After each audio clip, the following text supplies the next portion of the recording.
Hello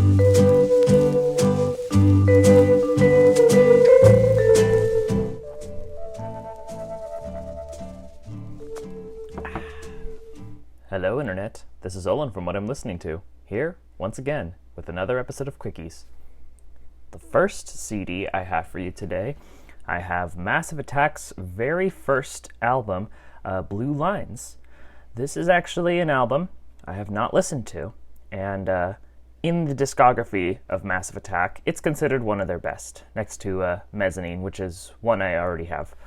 But yeah, I just kind of was re-exposed to Massive Attack and just how much I really, really like them. So I'm going to start from the beginning. I'm going to listen to this album, and then I think I'm going to go down the list of their albums that I have not heard. So, I think it'll be a really fun experiment here. The big song, I think, on this one is Unfinished Symphony. And I'm curious if, like their later releases, there are guest stars, guest vocalists that are singing on here. Much like how the vocalist from the Cocteau Twins sang on Teardrop, and Damon Albarn was on a later song of theirs. Massive Attack, Horace Andy, Tony Bryan, Shara Nelson. I don't think those vocalists are members of the band. I could be wrong. Looking forward to checking this album out. Once again, heard nothing but great things about it, and I like Massive Attack. I've liked everything I've listened to by them, so I'm sure this one I will enjoy. Next up, I have a Metric album. This is their album, Fantasies. This is actually something that I already have digitally. I bought years and years ago.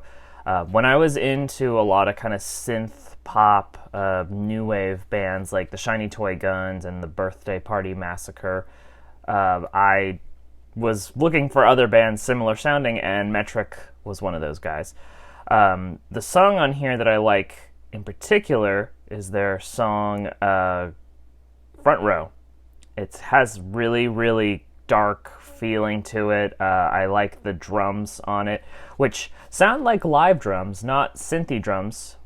Another reason why I think I liked this band and Shiny Toy Guns, because they actually used drums in the studio. Very interesting package here. It's a booklet that's attached to the... Oh, does this fold out? Oh, that's super weird. Hang on, we gotta explore this.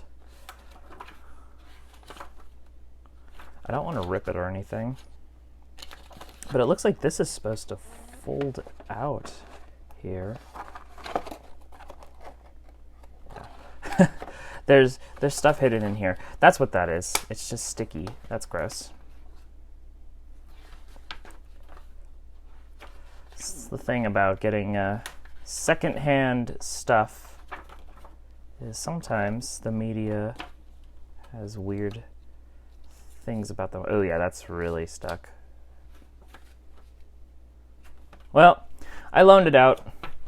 I will most likely not purchase this. If I do want this album, I think I'll have to buy a cleaner copy. But regardless, this is a really, really great album. Really, really cool band. Highly recommend to anybody who's into like synthy stuff. This band right up your alley.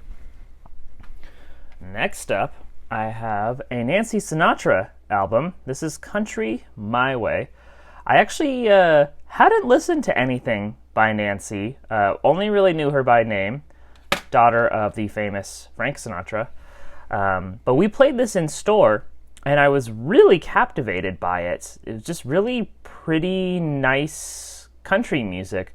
Nothing too in your face, just kind of easy listening stuff. That first song, It's Such a Pretty World Today, got my attention almost immediately. And from there, as we were listening, we got to Jackson, we got to Lonely Again, By the Way I Still Love You. I was like, okay, I gotta loan this one out. I gotta listen to it carefully, listen to it closer. And I've listened to it already, actually, and it holds up quite nicely. And I'm curious, I think Lee Hazelwood is on this album. Looks like there's just a little write-up on this. Right to Nancy, CO bootleggers. I don't think this is a bootleg. I'd have to look into it. It could be.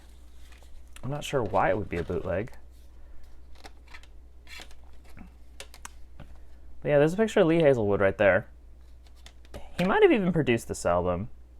Let's see if I can see anything on the back here. Produced compact disc by Bob Irwin. Okay. Original album produced by Lee Hazelwood. Tracks 12 and 14 by Mickey Most. This might be a bootleg, which would be really funny. But that might make me want to buy it. I really like bootlegs for some reason. I think they're really interesting. I have a couple bootleg CDs in my collection already, and I could have this one. I'm going to have to do some deeper research after I film this, but this album, really, really, really good. If you need some easy listening to country music, then this album, right up your alley. Next up, I have the newest album by Shannon and the Clams. This is Year of the Spider. I really didn't know too much about her until we listened to this in store. And actually, it was playing in the DVD room, and that's what really, really caught my attention. I was just walking around there, and we were listening to this kind of like raw garage rock with a slight twang to it, a little bluesy, and I was just really digging it. And when I saw that it was this album, which I had seen around the store since it had just come out, I thought, okay, I gotta listen to this now. And happened to find a used copy, which is surprising that somebody bought it and already gave it back to us, but they probably just wanted the songs and didn't want to hang on to the media, or they didn't like it. Who knows? But I'm going to listen to this closer. I really liked what I had heard. I don't even know the song that was playing that I really liked, but looking forward to diving into this one. This one sounds cool, and the artwork is just really, this is really creepy, actually, seeing all the band members' faces like that. Yeah, not sure what to say about it, but looking forward to checking it out. The last items I have for you today, I have 2 albums by Wire. This is Silver Lead and Mind Hive. Now, I am a big, big fan of Wire's later work. Their older work is really good, and it's legendary in the art punk world, but ever since hearing their self-titled album that I want to say came out in 2014, 2016, somewhere around there, I was really, really hooked. It was a very different sound, still very art sounding, but there was something about the way the songs were mixed. The drumming especially was really cool. It was live drums. It mixed in such a way where they almost sounded mechanical. But yeah, I just heard that album and became obsessed. And the follow-up album, Nocturnal Koreans, is just as good. And finding these in store, I had to hear more of it. This is the album that came out either right before Wire or right after Nocturnal Koreans. I'm not 100% sure. Yeah, okay, I think this one came out after Nocturnal Koreans, and as of right now, I believe this is the most recent release they've put out. Came out in 2020. If these sound anything like those other albums I mentioned, I'm sure I will love them, and I just might have to buy these. We don't really get a lot of the later Wire works at the store. It's mostly the older stuff. But if you are a fan of Wire and you've listened to Pink Flag, you've listened to Chairs, I recommend checking these albums out. Or if you're a fan of art punk in general, these albums, all their later stuff, is really worth listening to. All right, that does it for me today. Thank you all so much for watching, and I'll catch you all next week.